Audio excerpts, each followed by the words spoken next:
10 negosyo na madaling simulan. So kung ikaw ay nag-iisip ng magsisimula ng negosyo pero wala kang malaking puhunan o oras, tapusin mo ang video na to dahil isi-share ko sa iyo yung mga negosyo na madaling simulan. At kung ngayon lang tayo nakita, ako nga pala si Erwin Erquilang. Isa po akong bumbero, entrepreneur at isang fitness enthusiast. Sa pagnenegosyo, meron na akong more than 9 years na experience na mga kabiguan sa pagbibusiness at sa mga videos ko ay sinishare ko yung mga learnings at mga realization ko sa mga past na mga business ko. At meron din tayong sinishare na mga fitness tips about healthy diet at kung paano ma-maintain yung fit na katawan. Bago tayo magsimula mga kasinso, pakinggan nyo muna yung totoong kwento sa business journey ko. So way back mga 2015 ay bagong pasok ako sa BFP. So yun na nagkaipon ng pera at dahil binata, so nainggan yung magnegosyo dahil na-observe ko na ang mga negosyante talaga ay magaganda yung kanilang pamumuhay. At yun nga, nag-try ng iba't ibang business. Lalong-lalo na sa mga farming ventures, piggery, poultry, yung free range, layer, at rabbitry, goat farm.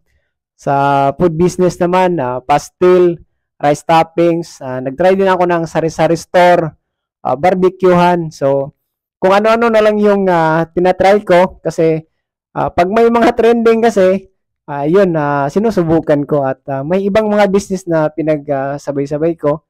Kaya yun, hindi ko natutukan at may karamihan talaga is lugi. So, may iba naman may profit. So, kaso hindi scalable kaya hininto ko na. So, karamihan sa mga past business ko ay lugi talaga. So, hindi ko nabawi yung return of investment. So, yun. Yun yung mga risk, no? So, sayang yung pera, yung oras, yung effort. Pero ang kagandahan doon is marami akong learnings at experience na na-apply ko sa kasalukuyang business ko ngayon na banana chips business. So, sa katagalan ay na-realize ko din na sa pagbi-business pala, hindi natin kailangan na may malaki tayong puhunan kasi may mga business na talagang doable na kahit konti lang yung puhunan or konti lang yung oras natin ay kayang-kaya nating simulan or kayang-kaya nating i-manage or patakbuhin. At isa pang realization ko sa pagbi-business ay kailangan talaga na magsimula tayo sa maliit, no? So, unti-unti natin itong palakihin. So, kasabay nun ay unti-unti din tayong mag-improve, no?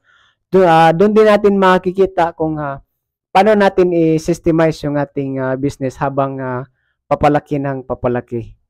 At ngayon kasinso ay isi-share ko sa iyo yung mga negosyong madaling simulan kahit konti lang yung puhunan mo at oras. Which is, yung iba dito is ginagawa ko talaga sa business ko ngayon sa kasalukuyan. At ang number one mga kasinso is online selling. No? So ito yung napapansin natin na marami na talagang umasenso sa pag-online selling either live or nag-open sila ng mga online store no sa Shopee, TikTok or even sa marketplace no. So wala kang ibang gagawin kundi gumawa ng product tapos mag-open ka ng online store either sa mga platform no sa Shopee or sa TikTok shop. Pwede rin sa marketplace pero sa TikTok shop at Shopee so automatic na yung may logistics ka na may courier ka na. So ang gagawin mo na lang is maglagay ng products doon pag may nag-check out so si logistics na ang bahala. So pag dumating na ni customer yung product, automatic papasok din yung pera sa yung account no ng ilang days or weeks. At aside sa may produkto ka, pwede rin yung tinatawag na online services no. Pwede kang magbenta ng mga digital products katulad ng e-books or online course.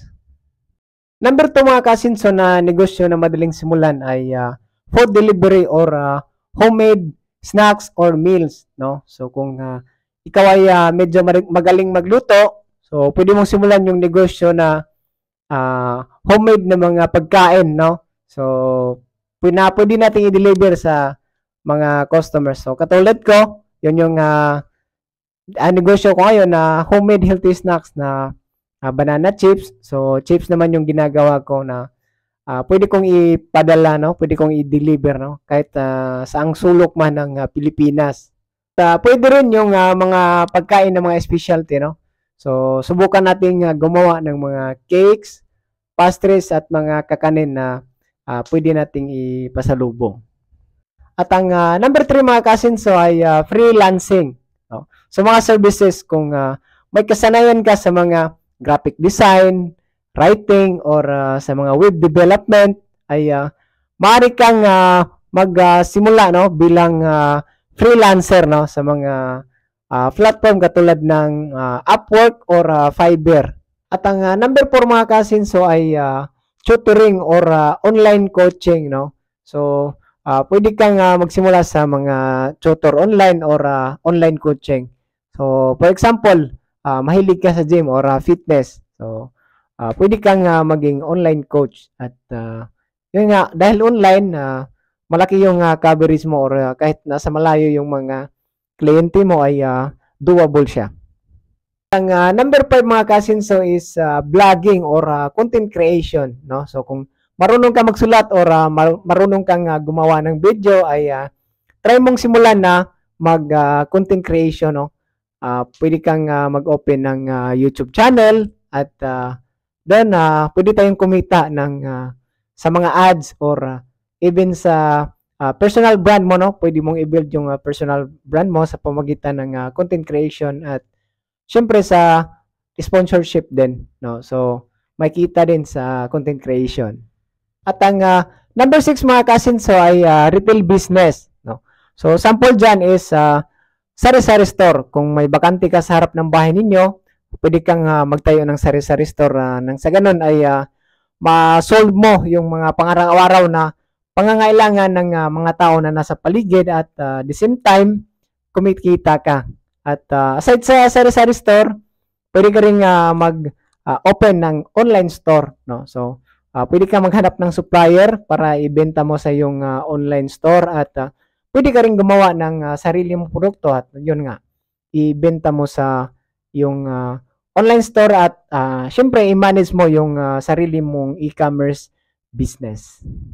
Number 7 mga kasinso ay pet sitting or dog walking. No? So kung ikaw ay mahilig sa mga hayop, so pwede kang mag-alok ng mga serbisyo no, sa pet sitting or dog walking, no. So kadalasan itong demand lalong-lalo na sa mga syudad, no, dahil may mga busy talaga ng mga pet owners. So ikaw na yung mag-alok ng mga serbisyo na yon. Number 8 mga kasinso ay car wash or mobile detailing, no. So paglilinis ng sasakyan, pwede tayong magsimula ng car wash or mobile detailing services. Kadalasan kasi hindi naman kailangan ng malaking puhunan para dito. Basta may saktong supply ka lang para sa mga gamit at kahit dalawang tao ay goods na ho yan. Number 9 mga kasinso is laundry services.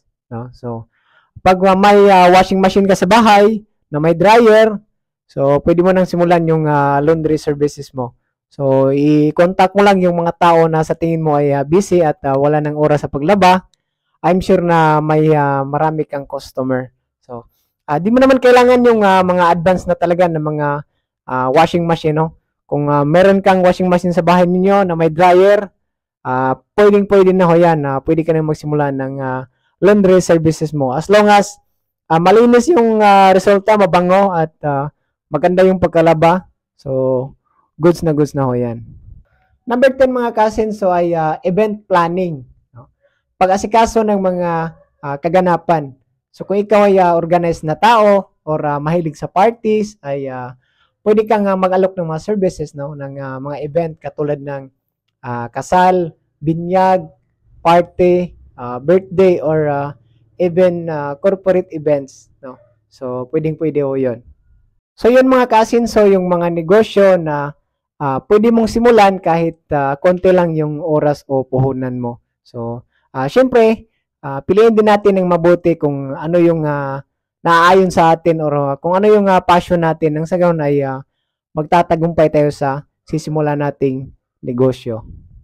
At bakit ko nga ba sinishare ito sa inyo mga ka-asinso? No? Bakit ko nga ba ginagawa ito?